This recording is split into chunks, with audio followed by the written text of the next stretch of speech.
बुद्धि का महत्व की कहानी।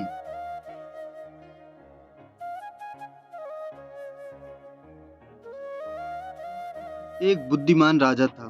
उसका काफी बड़ा साम्राज्य था। उसके राज्य में प्रजा का हर तरह से खुशहाल थी। राजा को अपने उत्तराधिकारी की तलाश थी। उसके 3 बेटे थे।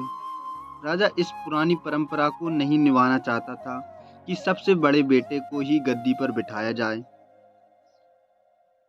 वह सबसे बुद्धिमान और काबिल बेटे को सत्ता सौंपना चाहता था। इसलिए राजा ने उत्तराधिकारी के लिए तीनों की परीक्षा लेने का फैसला किया। राजा ने तीनों बेटों को अलग अलग दिशाओं में भेजा। उसने हर बेटे को सोने का एक एक सिक्का देते हुए कहा कि वे इसे ऐसी चीज खरीदें जो पुराने महल को भर दे। पहले बेटे ने सोचा कि पिता तो सठिया चुके हैं, इस थोड़े से पैसे से इस महल को किसी चीज से कैसे भरा जा सकता है। इसलिए वह एक माखाने में गया, शराब पीकर और सारा पैसा खर्च कर डाला। राजा के दूसरे बेटे ने इससे भी आगे सोचा। वह इस नतीजे पर पहुंचा कि शहर में सबसे सस्ता तो कूड़ा कचरा ही है। इसलिए उसने महल को कचरे से भर दिया। तीसरे बेटे ने दो दिन तक इस पर चिंतन मनन किया कि महल को सिर्फ एक सिक्के से कैसे भरा जा सकता है। वह वाकई कुछ ऐसा करना चाहता था जिससे पिता की उम्मीद पूरी होती हो।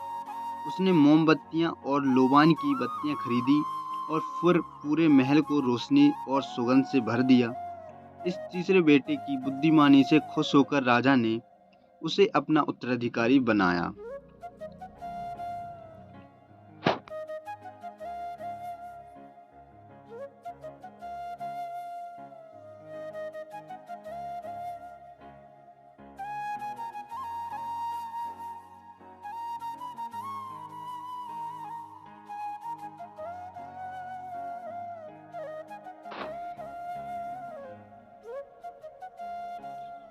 इस हिंदी कहानी से हमें यह सीख मिलती है कि बुद्धि से कुछ भी पाया जा सकता है।